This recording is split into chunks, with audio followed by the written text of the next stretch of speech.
Agajing lagai FIFA World Cup round of 32 hapring ke Spain Persia ke Austria. Bargani ke sen ke baar begini ke art lagi tim kini akan do agajing lagai FIFA World Cup. Kasen ke baringkong kadai hak World Cup jong Snem katandai Spanyol pelpra hak ke Austria kalala berbelem ya ke Spain da ar lakawai. Haba pai syakna agajing lagai ke Spain kalayo berbenki jarnengkong hak minit ke balai penriu Lyngba Michael Oyarzabal obreu player forward jong ke Spain ubayi lagai nak klub Real Sociedad.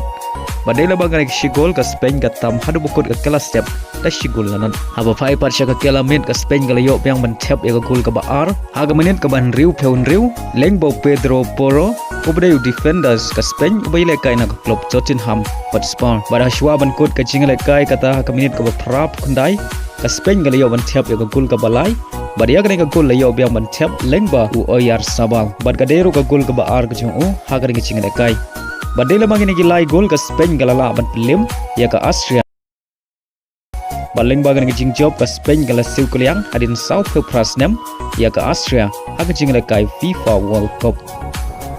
Hagway par ke jing lekai round of 32 hapeng ke Croatia Persia ke Portugal.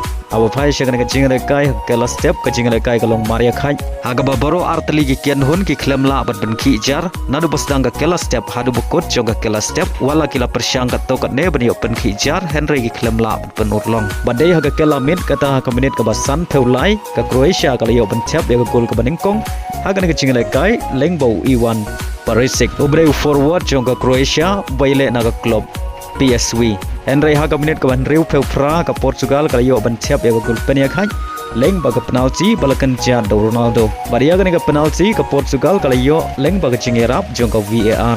Bada shwa ban kut ke additional minute ke basipeu kata haga menit ke kendai peu plusan ke Portugal kala pen sengap jari abaro kinong Christian jongka Croatia haga bakal yo ban tap ya ke gol pentam. Badia ke gol pentam la yo ban tap Lyngba Gonzalo Ramos obreu striker ke Portugal obei lekai na ke klub Piet.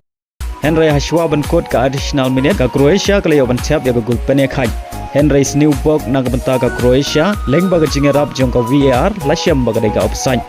Pada hadu bokut ke jingalekai ke Portugal kalala ban pelim ya ke Croatia da ar la kawai bad ke Portugal kala yo ban rong syakara of 16 bad kan ya kendu Persia ke Spain.